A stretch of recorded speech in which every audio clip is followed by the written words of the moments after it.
హాయర్స్ welcome to our channel. ప్రస్తుతం మనతో పాటు దాము బాలాజీ గారు సీనియర్ జర్నలిస్ట్, వారితో ఒకసారి మాట్లాడదాం. సార్ నమస్కారం. నమస్తే. సార్ తెలంగాణలో కానిస్టేబుల్ సూసైడ్లు సంచలనంగా మారిపోయాయి సార్. మనం చూస్తున్నాం, అంతకుముందు 2 కానిస్టేబుల్ సూసైడ్ చేసుకున్నారు, మొన్న రీసెంట్ గా 3 చేసుకున్నారు. ఇందులో మేజర్ గా సార్ 3 కానిస్టేబుల్ అమ్మాయిల కారణంగా సూసైడ్ చేసుకోవడం మనం చూస్తున్నాం. మరి ఎందుకు ఈ విధంగా కానిస్టేబుల్ వరుసగా సూసైడ్లు చేసుకుంటున్నారు? మరి మొన్న చేసుకున్న 3 పోస్ట్ మార్టం కూడా కంప్లీట్ అయిపోయింది, సంచలన విషయాలు బయటపడ్డాయి అంటున్నారు. మరి ఎటువంటి అంశాలు బయటపడ్డాయి సార్, మీరేం చెప్తారు వీటి గురించి? కానిస్టేబుల్ ఎస్ఐలు కూడా చేసుకున్నారు. ఎస్ఐలు 3 చేసుకున్నారు. కానిస్టేబుల్ కూడా నాకు తెలిసి ఇప్పుడు 3 చేసుకున్నారు. సో పోలీస్ డిపార్ట్మెంట్లో ఎందుకు ఎన్ని ఆత్మహత్యలు జరుగుతున్నాయి? అది కూడా ప్రధానంగా లవ్ అఫైర్లలో ఎస్ఐలు చనిపోవడం అనేది విషాదకరం. మామూలుగా పోలీస్ డిపార్ట్మెంట్లో ఏంటంటే కింది స్థాయిలో ఉన్న వాళ్ళ మీద తీవ్రమైన ఒత్తిడి ఉంటుంది. స్పార్టకస్ అని ఆయన కూడా నవల రాశాడు పోలీసుల బాధల మీద. అప్పట్లో ఆయన మారుపేరుతో ఒక పోలీస్ కానిస్టేబుల్ నవల కూడా వెరీ పాపులర్ అయింది.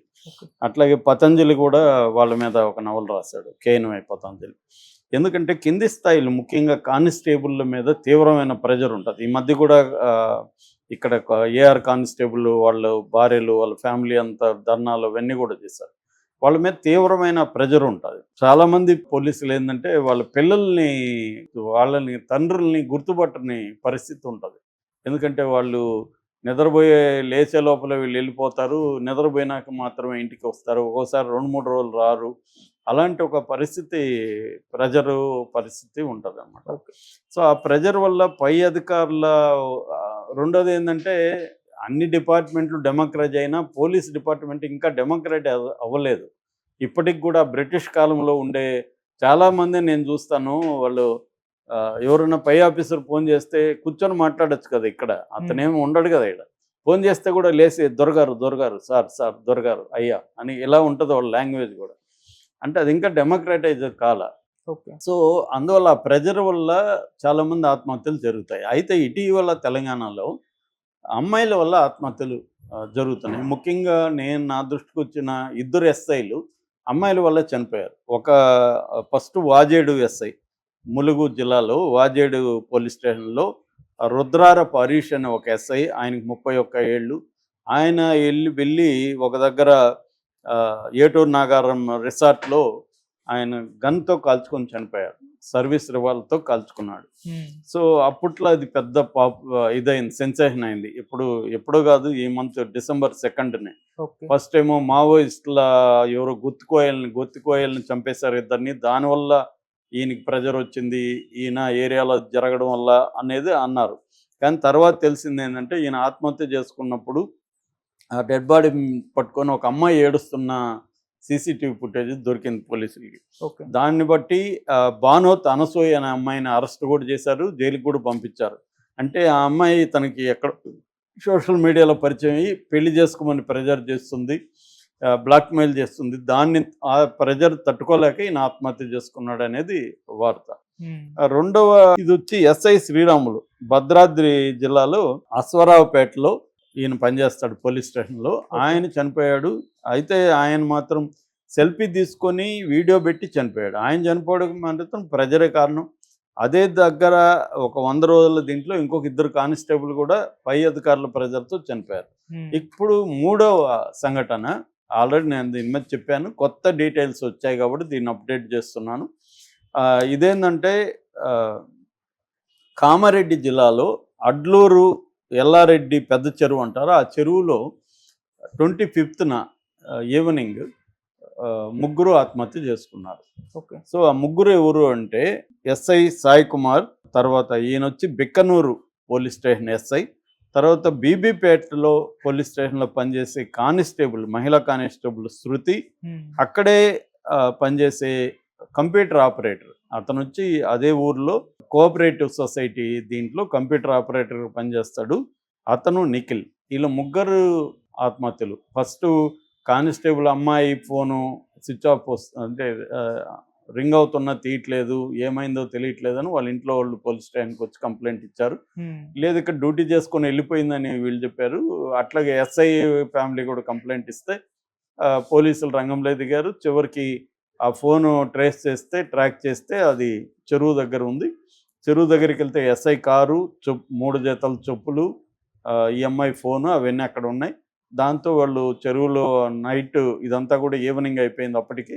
సో సింధు వర్మ ఎస్పీ ఆధ్వర్యంలో ఆమె కూడా వెళ్ళింది స్పాట్కి. ఆమె ఆధ్వర్యంలో మొత్తం నైటే గజేతగాళ్ళని ఫైర్ సర్వీస్ వాళ్ళని అందరినీ దింపారు. మొత్తానికి అర్ధరాత్రికి 2 బాడీస్ బయటకు వచ్చాయి. ఒకటి నిఖిల్ది, ఒకటి శృతిది. మార్నింగ్ ఎస్ఐ దొరికింది. సో ఎందుకు ఈ ముగ్గురు ఆత్మహత్య చేసుకున్నారు అనే దానికి విచారించారు. ఇటు పోలీస్ స్టేషన్లో విచారిస్తే అర్థమైంది ఏమంటే, గతంలో బీబీపేటలో ఈ ఎస్ఐ సాయి కుమార్ పనిచేసేటప్పుడు ఎస్ఐకి ఈ అమ్మాయికి మధ్య, శృతికి మధ్య అఫైర్ మొదలైంది. ఆల్రెడీ ఎస్ఐకి పెళ్ళయింది, ఒక బాబు ఉన్నాడు. ఇప్పుడు ప్రెగ్నెంట్గా ఉంది భార్య. ఆమె భార్య పేరు కూడా మహాలక్ష్మి.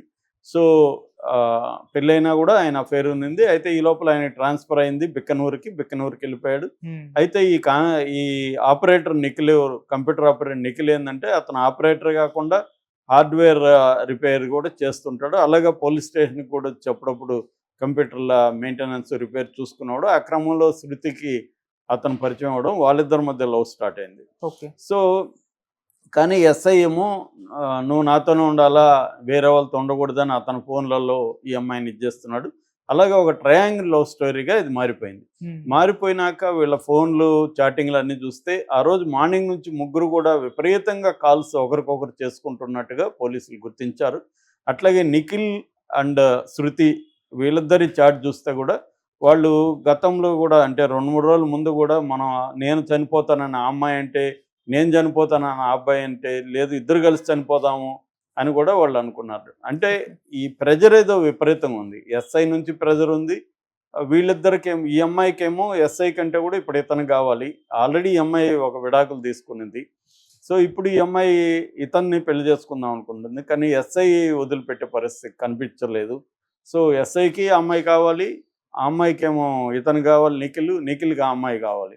ఇలాంటి ఒక విచిత్రమైన ట్రయాంగిల్ ఎపిసోడ్లకి ఈ స్టోరీ వెళ్ళిపోయింది.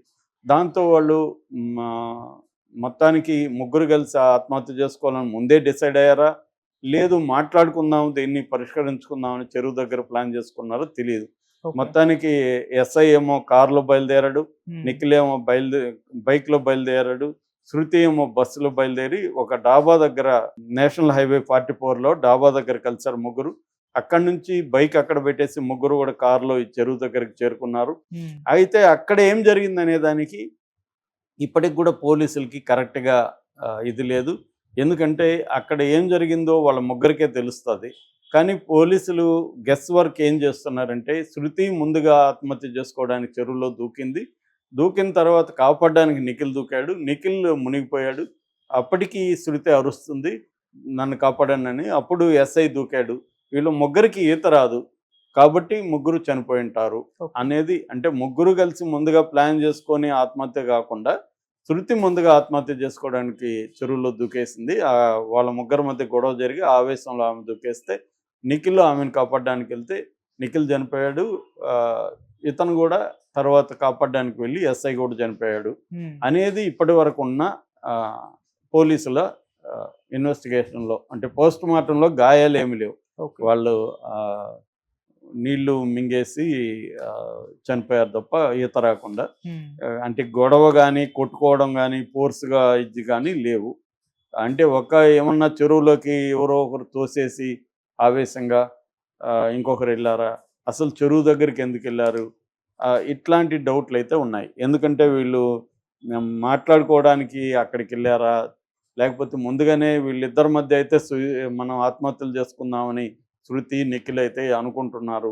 కాబట్టి ఆత్మహత్య చేసుకుందాం, ఎలాగో మన ఇద్దరం చేసుకున్న అతన్ని కూడా ఆత్మహత్యకి ప్రేరేపిద్దాం, ఎందుకంటే అతను కూడా నువ్వు లేకుండా నేను ఉండలేనని ఎస్ఐ కూడా అంటున్నాడు. సో ఇది బేసిక్గా. Okay sir. అంటే ఇట్లాంటి ట్రయాంగిల్లోకి ఒకసారి ఎంటర్ అయిపోతే ఇంకా లాజిక్ పనిచేయదు. మామూలుగానే ఎక్కువగా ప్రేమలలో ఎమోషన్ డామినేట్ చేస్తుంది.